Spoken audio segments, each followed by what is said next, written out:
Post में बात करेंगे वर्चुअल असिस्टेंट पे। कि वर्चुअल असिस्टेंट जिसको हम वी बोलते हैं आम फैम ज़बान में, ये क्या है और आप लोग इससे किस तरीके से पैसे कमा सकते हैं। तो अब इसमें बहुत सारी चीज़ें हम नहीं सीखेंगे। मुझे पता है कि आप में से बहुत से लोगों को ऑलरेडी आइडिया होगा कि वर्चुअल असिस्टेंट क्या है, अमेज़ॉन क्या है, लेकिन हमने बात करनी है कि हमारे साथ बहुत से नए बच्चे भी हैं, तो हम बिल्कुल ज़ीरो से लेके चलेंगे।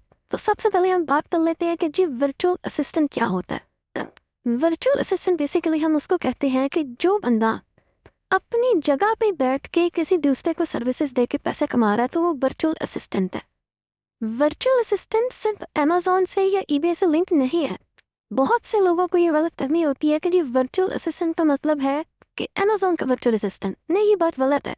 देखिए, अगर आप ग्राफिक डिज़ाइनर हैं और आप पाकिस्तान में बैठे हैं, आपका क्लाइंट यूके में बैठा है, तब भी आप वर्चुअल असिस्टेंट हैं, लेकिन आप किस चीज़ को वर्चुअल असिस्ट कर रहे हैं? ग्राफिक डिज़ाइनिंग को। इसी तरह जब हम अमेज़ॉन की बात करते हैं, जब हम ईबे की बात करते हैं, तो वर्चुअल असिस्टेंट वो होता है कि हमारा क्लाइंट अमेरिका में है, न्यूयॉर्क में है, और या यूके में हो सकता है या ऑस्ट्रेलिया में हो सकता है, लेकिन हम पाकिस्तान में बैठ के उसको सर्विसेज देते हैं, उसका अकाउंट हैंडल करते हैं।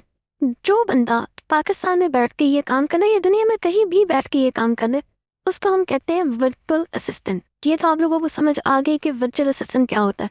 लेकिन अमेज़ॉन में अगर आपको सादा अल्फाज में बताऊँ तो पाकिस्तान में दराज है, OLX है। आप लोग ऑनलाइन जाते हैं, चीज़ें खरीदते हैं, चीज़ें बेचते हैं लोग। इसी तरह अमेज़ॉन दुनिया की सबसे बड़ी मार्केट प्लेस है, जो कि अभी हमारे खित्ते में सिर्फ इंडिया के अंदर है।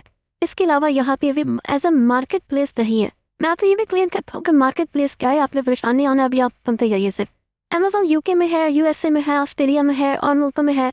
तो इसी तरह जैसे पाकिस्तान में दराज है, वो लोग अमेज़ॉन से खरीदते हैं। इतना सा डिफरेंस है इसके अंदर।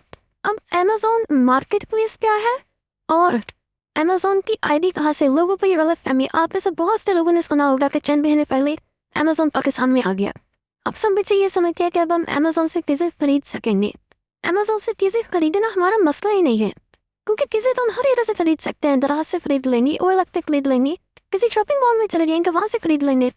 जब हम बात करते हैं कि हमने अपने मुल्क में डॉलर्स लेके आने हैं, हमारे मुल्क ने तरक्की करनी है, तो तरक्की बेचने में है, तरक्की एक्सपोर्ट में है। तो हम क्या करते हैं? हम चीज़ें बेचते हैं अमेज़ॉन पर, लेकिन अमेज़ॉन यूके या USA में और पाकिस्तान से बैठ के। अच्छा, एक बंदा तो वो चीज़ें बेच रहा है, उसके पास तो पैसे है, वो बेच रहा है। अब मेरे बच्चे कहते हैं मेरे पास पैसे नहीं, मैं क्या करूँ? तो ये जो पूरा पोस्ट करेंगे, ये उन लोगों के लिए मेनली है जो कहते हैं हमारे पास पैसे नहीं है। हम क्या करें? आपके पास थोड़ा सा नॉलेज है, आप पढ़े लिखे हैं, आपको कंप्यूटर का नॉलेज आता है, बेसिक इंग्लिश आती है, तो आप किस तरीके से पैसे कमा सकते हैं, ये हमारा मेन टॉपिक है। तो हमारा टॉपिक उन लोगों की तरफ ले जाएगा जिनके पास पैसा है, क्योंकि जिसके पास पैसा है वो कोई भी काम कर सकता है, वो कोई भी बिजनेस कर सकता है। तो हमारा फोकस वो लोग हैं, वो बच्चे हैं जिनके पास पैसे नहीं है, रूरल एरियाज़ में रहते हैं, उनके मसाइल हैं, वो कहते हैं कि यहाँ पे जॉब नहीं है, तो हम किस तरीके से काम करें। तो आप काम करेंगे एज अ वर्चुअल असिस्टेंट, कि आप पाकिस्तान में बैठेंगे, लोगों को सर्विसेज देंगे बाहर, और वो सर्विसेज के अगेंस्ट वो आपको डॉलर्स में पे करेगा। तो आपको इस पर दो बेनिफिट हैं।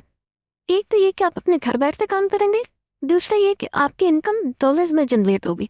तो जाहिर है जब डॉलर्स में इनकम आपके मुल्क में आ रही है तो आपको बेनिफिट हो रहा है, आपके मुल्क का भी बेनिफिट हो रहा है, आपका भी बेनिफिट हो रहा है, और आपको ये परेशानी भी नहीं है कि महंगाई हो रही है, तो कि डॉलर का रेट भी ऊपर जा रहा है साथ साथ। तो इस वजह से हम आप लोगों को ये कहते हैं, पूरे पाकिस्तान में हम लोग ये काम करते हैं, लोगों को इसी तरफ लेके आते हैं कि आपने वर्चुअली असिस्ट करके काम करना है, ताकि आप अपने कंफर्ट जोन में रह के पैसे कमा सकें, बजाय इसके कि आप कहीं बाहर जाएं। तो मुझे उम्मीद है कि आप लोगों को वर्चुअल असिस्टेंट का जो डेफिनेशन है वो समझ आ चुकी होगी। अभी हम अगले टॉपिक जो है वो इंशाल्लाह नेक्स्ट क्लास में डिस्कस करेंगे। Thank you.